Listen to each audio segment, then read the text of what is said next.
everyone.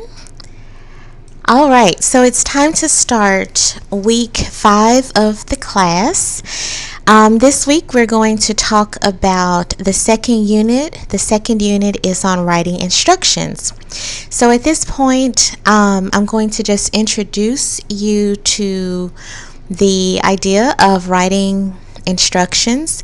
In addition to watching this video, you should also read the chapter in the technical communications book that is related to writing instructions. I know lots of people are using different versions of the book, so whatever chapter is related to writing instructions, please make sure to read that entire chapter.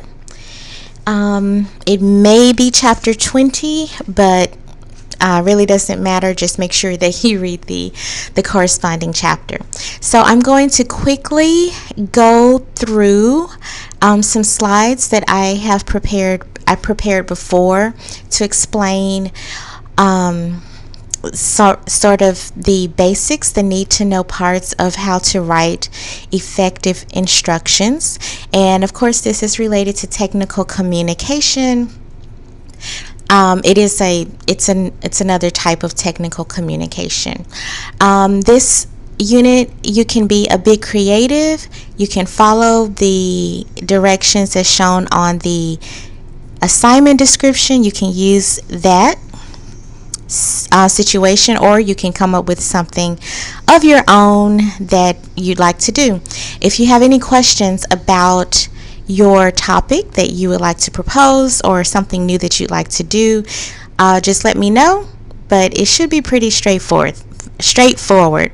And my apologies for the noise in the background. I don't live very far from a train track, so you might hear lots of noise in the background, so my apologies up front. All right, so to overview this lecture, and I will try to stick to about 10 to 15 minutes, so it's short. To give you an overview, we'll talk about the purpose of instructional documents, the different formats. Well, briefly, formats. We'll talk about formats. What can happen if you give faulty instructions, like real life kind of things, the elements, readability, effective design, and then at the end I'll go over a model, and if the video has not too long, I will quickly go over a student example. All right. So the purpose of an instructional document, of course, I'm sure many of you already know this, but the purpose is to explain to a user why and how to do a task. So some of the more common things you may be familiar with, my favorite example is instructions on how to assemble IKEA furniture. It can be instructions that came with your iPhone or your Android phone, any of those types of things. It can be a recipe. A recipe is considered an example of instructions. Comes with pictures sometimes they don't. But in each of those cases that I just gave you, there's a clear purpose that's related to the instructional document. So your assignment at the top, you'll see this when you read more about the assignment, but at the top you will include the purpose of the instructional document, and it should answer very generally in less than a paragraph. As the user, why am I doing this? How do I do it? What materials and equipment will I need? What do I do next? And what could go wrong? So in the example of a recipe, the first bullet would be obvious. You want to make lasagna. That's why you're going to follow the instructions. You would the part that you're going to write would be the instructions on how to make the lasagna or the whatever. Of course, in the example of a recipe, the materials and equipment would include a baking dish, the lasagna noodles, the ground beef, so forth. What do I do next? Perhaps at the end of the recipe you would maybe write enjoy, or nothing. You don't, if there is no step really next, then you don't have to even include that. And what could go wrong in the example of a recipe, you may include like a burning warning because things will be hot coming out of the oven, something like that. So this unit is very, very straightforward. There's not a lot to interpret about what to do. It's one of the more fun units, in my opinion. Let's continue. So your formats for the instructional document. Instructional documents take lots and lots and lots of formats, but just briefly, maybe a reference card, instructional brochures, things that come with your phones, your devices, your computers is very common nowadays. Manuals, same. Things that come with electronics. Online documentation, a personal example is the documentation that I consult to figure out how to change the ink cartridges in my printer. I click on the Brother website and find that out every time I have to change the cartridges. So that is an example. And any hyperlinked instructions, so anything that you're reading online, if there's additional documentation to go with it, you click the link. That counts as a hyperlinked instructional document. Those are just a few of the examples. Of course, that list is very short, so it is, of course, not inclusive of all of the instructional documents that you might find. Okay, so let's talk about what can go wrong. So you are writing these instructions for a class, but of course everything that a lot of the things you learn in college are of course related to real world issues that could go wrong. So in the real world, quote unquote, what can happen if instructions are faulty? You don't really have to imagine too much to figure out that a lot of things might go wrong. So for example, if you had a product and you gave faulty instructions, you may be subject to some legal liability, meaning that the user could sue you if the instructions on how to operate a piece of equipment, for example, led to any dismemberment, heaven forbid, death, or anything like that. So depending on the circumstance, writing instructions is very, very important business. So failure to instruct your users in the proper use of a product, that would be related to faulty instructions, and would maybe expose a company to legal liability. Failure to warn against hazards from proper use of a product. For example, you may look on the back of some cleaning products in your house and you will see warnings about how to use the product and what might happen if the product is misused. Failure to warn against the possible misuses of a product. So I just kind of went over that. Failure to explain a product's benefits and risks in a language that average consumers can understand. So the big thing that you should take away from this class and be able to apply in other technical writing situations is the focus on plain English. And it is mentioned in your textbook, but plain English simply means that whatever you're writing about, an average consumer or an average reader would be able to follow along and perform the steps without hurting themselves and without having to use a dictionary to look up what some of the words might mean. So think of writing to the level of perhaps a middle school student, that level of acquisition in whatever language you're writing in. For this class, of course, we're writing in English, but the concept can be applied to any other language you write in. Next, failure to convey the extent of risk with forceful language. Forceful just meaning words like stop, avoid, things like that. It doesn't mean anything anything rude, but it does mean that the language applied to any risks, it's very, very clear that you should not drink the bleach or you should not do whatever. And it's clear. And lastly, related to that, to display warnings prominently. I doubt that your assignment will cover something that will instruct a user on how to do something that is not safe. But if you do, for example, one semester a student wrote instructions on how to make a cup of tea. Making tea requires hot water, so that student included a warning on the temperature of the water, which was excellent, I think. So whatever the warning may be associated with the instructions that you're writing, make sure that they are displayed prominently.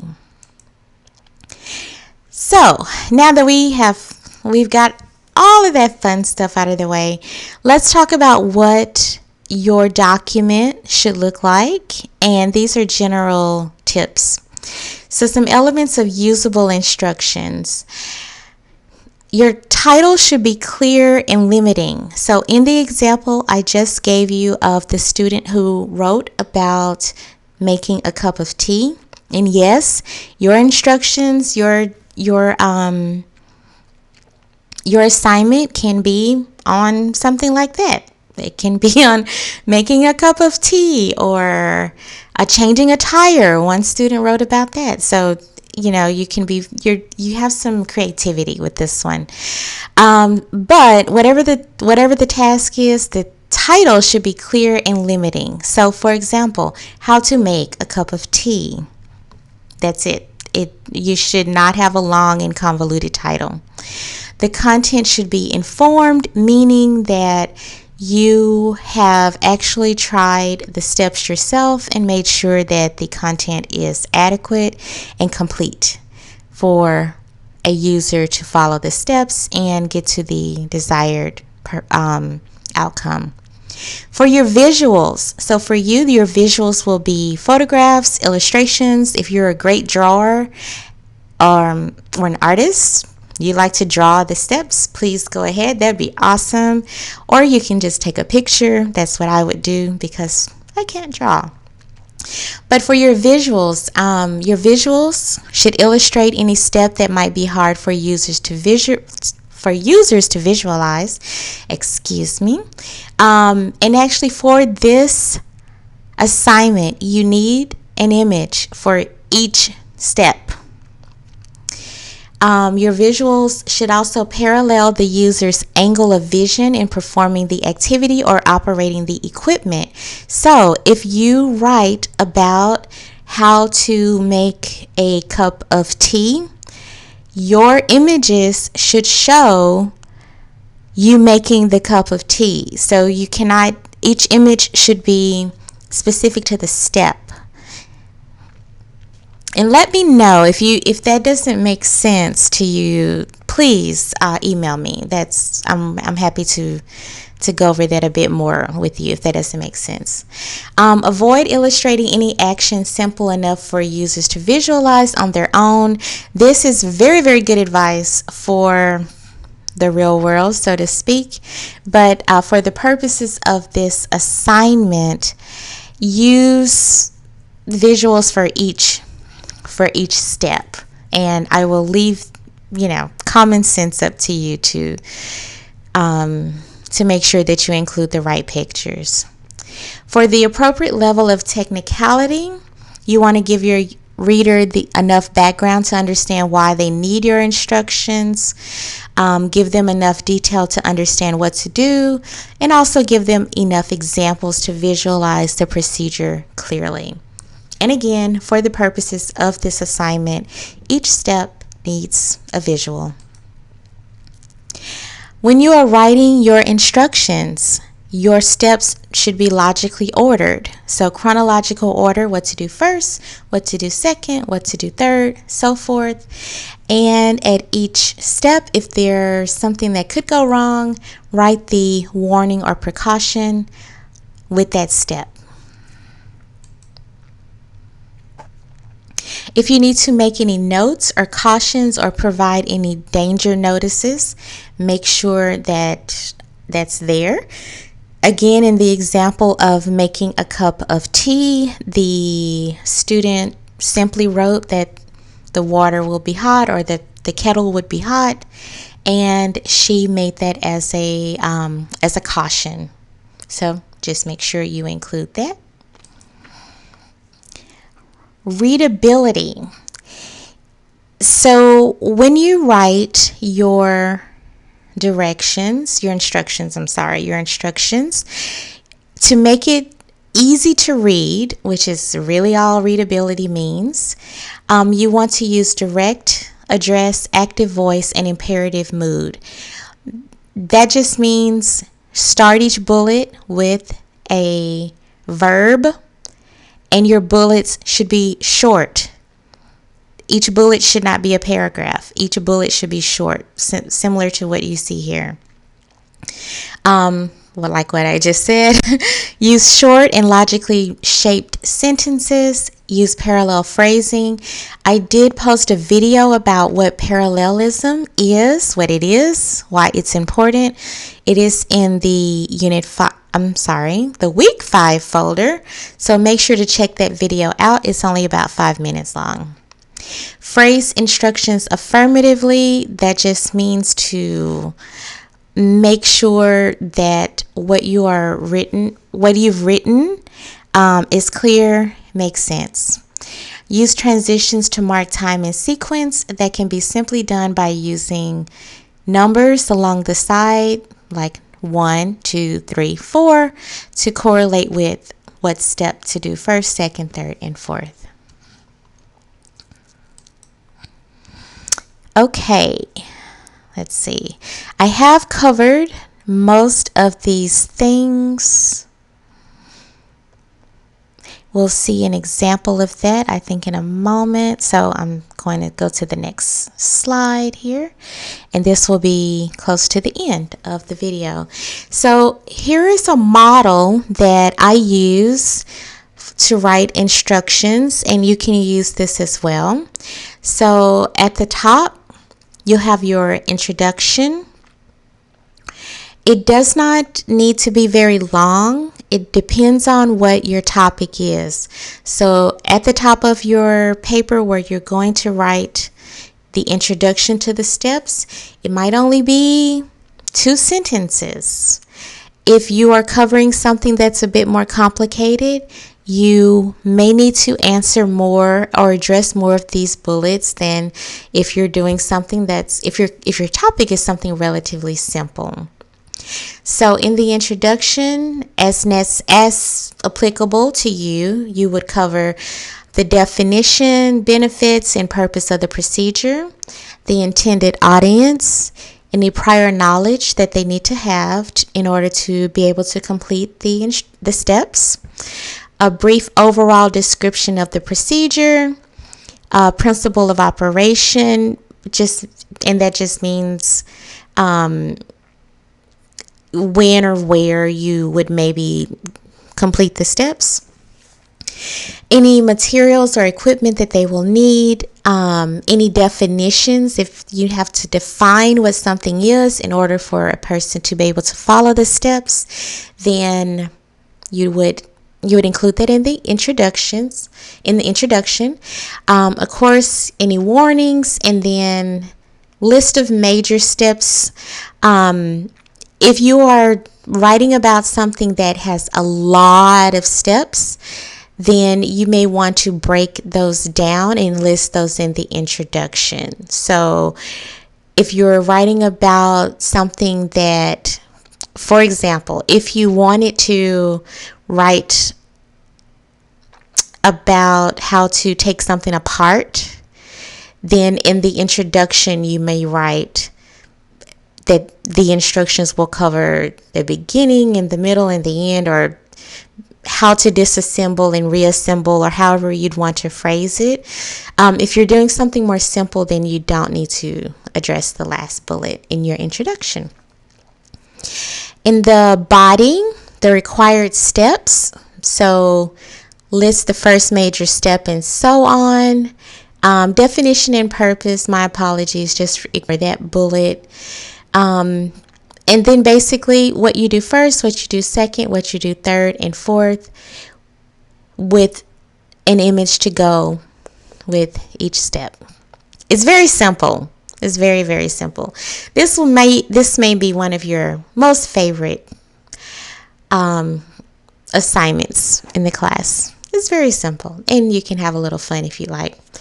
And then at the conclusion, review of the major steps and troubleshooting. So if you're doing something if your topic is something related to computers, things that could go wrong, at the end you may want to include some troubleshooting steps, or even just a bullet that says, if this happens, do this, something like that. So, okay.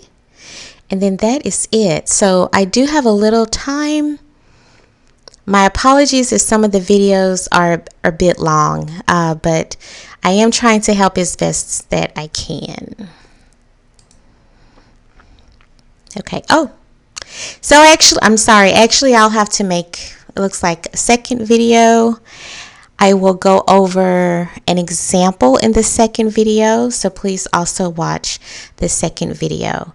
So that is the end of this lecture for the Unit 2 assignment. If you have any questions, please email me, and email me before the assignment is due, obviously, so I can help you as best as I can. Have a great night. I look forward to reading what you write. Thanks. Bye.